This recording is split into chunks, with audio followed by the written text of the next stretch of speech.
মরা মানুষের চুল হাড় কবর থেকে তুলে এনে দিলেই 2 থেকে 3 দিনে প্রেমিক প্রেমিকাকে বশীকরণ, দাম্পত্য কলহ দূর করা, গোপন রোগের চিকিৎসা সহ দেয়া হয় সব সমস্যার সমাধান। যে কোনো গোপন রোগের চিকিৎসা করি। আপনার বান দেয়, জাদু টুনা করে, নষ্ট করে, মাইটে কই যে ফেপড়া পয়সা যায়, যে কোনো ব্যাপারে আপনি আল্লাহর রহমতে আমার কাছে চিকিৎসা গোপন কথা খুইলা বললে চিকিৎসা নিতে পারবেন আশা করি। আপনার যে কোনো ব্যাপারে বাহিরে ভিতরেও যে কোনো ব্যাপারে একজনের কাছে বলতে পারেন না আমার ব্যর্থতা বলবেন প্রেমের ব্যর্থতা হয়ে গেছেন, অথবা ফাঁস নিয়ে যাবার চান, মরবার যান, বিষ খাইবার যান, ওটা যায় না। আশা করি আমার সাথে যোগাযোগ করলে প্রেমের মানুষকে কাছে পাওয়া যাইবেন তাড়াতাড়ি। 24 ঘন্টার ভিতরে, 72 ঘন্টার ভিতরে হইব, 24 ঘন্টার ভিতরে। আবার 3 ঘন্টার ভিতরে আপনি যদি কোন চালান করে দেবো উদায় করে নিয়ে যেতে পারবেন জিনের মাধ্যমে। সবাইকে প্রীতি এবং শুভেচ্ছা জানিয়ে শুরু করছি আজকের প্রতিবেদন। তো দর্শক, আপনারা দেখতে পাচ্ছেন যে আমার সামনে একজন পরিচিত মুখ। এর আগেও এই ভাইকে আপনারা দেখছেন। সে সাধারণ মানুষ না, একজন কবিরাজ মানুষ। সে অনেক রোগের চিকিৎসা করে এবং অনেক মানুষই ভালো হয়েছে, যে যারা তার কাছে ফোন দিছে এবং তার যে চিকিৎসা নিছে সবাই মোটামুটি ভালো হয়েছে। আর এটা হচ্ছে যে আমরা সম্পূর্ণ বিশ্বাসের উপরে। যদি আপনি বিশ্বাস করেন যে না কবিরাজি চিকিৎসা ভালো, সে বিভিন্ন গাছগাছরা বা বিভিন্ন মন্ত্রের মাধ্যমে চিকিৎসাগুলো করে, তো আপনারাও এই ভাইয়ের চিকিৎসা নিতে পারেন, বা অনেকেই হয়তো চিকিৎসা নিছেন, তো জানেন আপনারা যে সে কেমন। তো আজকে আবারও আসছি তার কাছে, তার চিকিৎসা সম্বন্ধে আরো কিছু আমরা জানবো। আসসালামু আলাইকুম। ওয়ালাইকুম আসসালাম। তো আবার একটু দর্শকদের উদ্দেশ্যে আপনার নামটা একটু বলেন। আমার নাম হলো আকবর কবিরাজ। আকবর কবিরাজ। তো আজকে আবারও আমরা আসছি যে এ পর্যন্ত অনেকে আপনার ভিডিও দেখছে বা অনেকে আপনার চিকিৎসা নিছে, কেউ ভালো হয়েছে। তো যারা ভালো হয়েছে তাদের উদ্দেশ্য কিছু বলেন। আল্লাহর রহমতে আমার কাছে যে যে আসবো ইনশাল্লাহ আল্লাহর রহমতে ঘুরতে পারবো না। আল্লাহর রহমতে আজ পর্যন্ত কেউ তো কয় নাই যে আমার কোনো কাজ হয় নাই। কমার বেশি সবারই আল্লাহ ভালো করছে। বিশ্বাসে বস্তু মিলে, অবিশ্বাসে কিছুই মিলে না। যারা বিশ্বাস করবেন তারা আমাকে কাছে ভালোবাসে আসবেন, ফোন দিবেন। আর যারা বিশ্বাস করবেন না তারা আমার ফোন দিয়ে কোনো লাভ হইব না। এগুলো করার জন্য খরচটা কিভাবে একটু বলবেন? খরচ আছে মনে করেন আপনার 20,000 উপরে, 30,000 উপরে, 40,000 উপরে কাজ বুঝে হলো পয়সা। আপনার ওষুধ একটা পাওয়ার কম, একটা পাওয়ার বেশি আছে, আবার 10,000 টাকার ভিতরে আছে। যে যেরকম করতে পারে, যদি সারা জীবন কর্ণিকে বাধ্য করে তাহলে 30,000 টাকা খরচ করবো কমের পক্ষে। এটা আমি তার 2 টাকা খামো না ছমো না, তার ওষুধের খরচের টাকাটা লাগবো আর কি। তারপরে যদি টাকা অত না থাকে, ধরেন কিছু বাকি থুয়ে আনা দেবো, কি অর্ধেক দিল, কি আমার কাছে নাই অর্ধেক পরে দিলাম, তাও চলবো। এটা তার মনের ব্যাপার। কিন্তু এক নিয়তে বিশ্বাস করে কাজ নিতে হইব, ইনশাল্লাহ ভালো হইবেন। তো অনেক প্রবাসী ভাইরা আছে যে তারা বাইরে থাকে, তাদের ওয়াইফরা দেশে থাকে, হ্যাঁ, অনেকের বউ আছে চলে যায়, হ্যাঁ। তো এটা কোনো চিকিৎসা আছে যে সে ওখান থেকে তার বউ এমন ভাবে রাখবে যে তার ছাড়া যেন আর কাউকে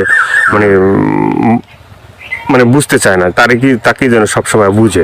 আছে এবং আছে প্রবাসী ভাইয়েরা, কি মা খালারা, বোনেরা, ভাইয়েরা, যারাই ওদিন আছেন, কষ্টে আছেন, কোনো বিপদ তোরাইতেছে না, আল্লাহর রহমতে আল্লাহকে বিশ্বাস করে আমার কাছে ভালোবাসা আসবেন। আশা করি আল্লাহর রহমতে তোরাইয়া যাইতে পারবেন। এবং যারা প্রবাসে আছেন, বউ কথা শুনে না, কি অন্যজনের কথা শুনে বাইরে যায়, কি স্বামীরা ছলনা করে টাকা পয়সা নিয়ে পলায় জায়গা, আশা করি আর যাইতে পারবো না, এমনভাবে আটকাই দিমু। আর জীবনে আপনার সারা আল্লাহর রহমতের নকতে এই 7 দিনের ভিতরে ক্লিয়ার হয়ে যাবে ইনশাআল্লাহ। তো অনেকে আবার আমাদেরকে ফোন দিয়ে বলে, বা হয়তো আপনাকেও বলছে যে চালানটা যে হয়, বা চালানটা শুধু আপনিই জানেন যে কিভাবে চালান দিবেন বা করবেন, ঠিক আছে, এটা আপনার ভিতরেই আছে। কিন্তু আবার আপনি বলে দেন যে এই জিনিসগুলো তুমি করো। যে কোনো সমস্যা আল্লাহর রহমতে যদি ইমান বিশ্বাস থাকে, যারা নামাজ পড়েন 5 ওয়াক্ত পাঞ্জেগানা, তারা আল্লাহ নবীকে বিশ্বাস করে আমাকে দয়া করে ফোন দিবেন, চিকিৎসা নিবেন। না, এই যে আমরা যে আপনার কাছে আসছি, হ্যাঁ, এই যে কিছুদিন আগে আমাদের দেশেরই এক লোক আপনার চিকিৎসা নিয়েছে। চিকিৎসা নেওয়ার পরে বলছে যে হে চিকিৎসা করে একবার কবিরাজ খুব ভালো চিকিৎসা করে। সে বলার পরে উনি আমাদের বললো যে ভাই আপনার যে তার কথাগুলো একটু তুলে ধরেন, তাহলে হয়তো বিভিন্ন মানুষ উপকৃত হবে। তো সে বলছে যে না, ভালো চিকিৎসা পাইছে। তো এই ধরনের আপনার আছে কেউ ভালো ভালো চিকিৎসা পাইছে? এর আগে তো ভিডিও ছাড়ছে। আল্লাহর রহমত আছে, বহুত আছে, এভেলেবেল আছে ইনশাল্লাহ। সবাই কইতেছে, না কইলে আপনারা কেমন আইলেন করবেন নিকে, ভালো হয় বিদায় আপনারা এসে উঠাইবেন নিছেন। এবং দর্শক অনেকজনে ভালো হয়েছে প্রেমের ব্যাপারে, অথবা একটা মেয়ের পিছের টাকা লাখ লাখ টাকা এবং সে মেয়েরে পাইতেছে না। আশা করি আমার কাছে চাইলে ওই মেয়ে আর ফাঁকি দিতে পারবো না, এমনভাবে বাধ্য করে দিমু সারা জীবন কর্ণিকে ছেলের পাগল হয়ে থাকে। অনেক ভাইরা আছে প্রবাসে থাকে, হ্যাঁ, তারা দেখা গেছে যে মানে এই দেশে একটা মেয়ের সাথে সম্পর্ক ছিল, থাকার পরে সে তো বাইরে চলে গেছে, এখন তার চিন্তা ভাবনা হচ্ছে যে এই মেয়েকেই বিয়ে করবে। হ্যাঁ, আবার আছে। এদিকে বাপ মা আছে যে মেয়েকে অন্য জায়গায় বিয়ে দিয়ে দেবে, ঠিক আছে, তো সেই মেয়েকে যে সে আসা পর্যন্ত থাকে বা থাকবে, হইব না বাকি জীবনে এমন কাম করে দেবো, মেয়ে জীবন আর ওই ছেলের ছাড়া বিয়ে হইতে পারবো না, কামই হইব না মেয়ের, বাপ মা সহ রাজি করে দেবো, ওই ছেলের বিরুদ্ধে করে দেবো। ছেলে জাগাবো তাই, মেয়ে জাগাবো তাই, ওই ছেলের মানে বাধ্য হয়ে যাবো, গোলাম হয়ে যাবো মেয়েটা, সোজা কথা। ওই ছেলের ছাড়া কখন আর বিয়ে সে বসবার চাইব না, রাজি হইব না। দুনিয়ার ফকির কবিরাজ ভাইটাকে ফোপা দিলেও কাম হবো না। আমার যেটা কাজ, যেটা আমি করে রাখুম, এইটার উপর আর কেউ চালান করতে পারবো না। এই বাংলাদেশের পৃথিবীতে হে মায়ের জন্ম হয় নাই, ফিরে দুনিয়া নিয়ে আসতে হইব। যদি আমার উপরে কথা অ্যাটাক করে তাহলে আসতে হইব ফিরে জন্ম নিয়ে।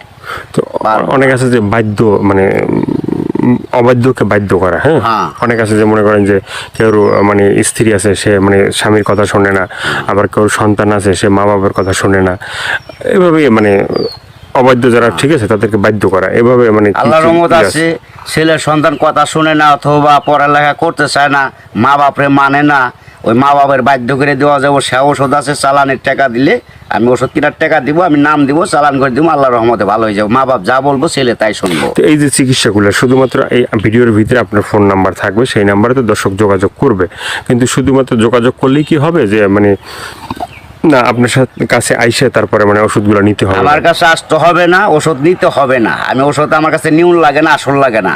ওই চালানের মাধ্যমে আমি কাজ করি, ওই নাম্বারে যোগাযোগ করে ফোন দিব, ওই ওষুধের যে খরচটা লাগে ওই খরচটা সে পাঠাই দিব, নাম বলবো, আমি নামের পর কাজ করে দিব। আল্লাহর রহমতে সাকসেস করলে ভালো হয়ে যাব। ভালো হওয়ার পরে আমি একটা মাহফিল করি, ওই মাহফিলের সকলে যা দেয় দিব, না দিলে তাও খুশি, দিলেও খুশি, সবাই এসে দেখা করে দিব। ইয়ের আর কিছু না। এর আগে আমি নিয়ম আছে, এর আগে আমার উস্তাদেরও নিয়ম আছে, আমার সাথে দেখা করা যাবে না। যদি আল্লাহকে নবীকে সে বিশ্বাস করে চিকিৎসা নেয় তাহলে ভালো হওয়ার পরে। তো অনেকে বলে যে ভাই মানে চিকিৎসা করার আগেই যখন আপনাকে ফোন দেয় বা চিকিৎসা নিতে চায় তখনই আপনি টাকা পয়সা চান, সেটা কেন একটু বলবেন? এখন বলুম কেন বলতেছি, টাকা পরে চাই কিসের নিয়ে, ভালো হয়ে গেলে আর টাকা দেয় না, সে খালি সুদূর বুদুর করে ফাঁকি দেয়, আজ দেবো কাল দেবো, এই কারণে আর কেউ বাকি করি না।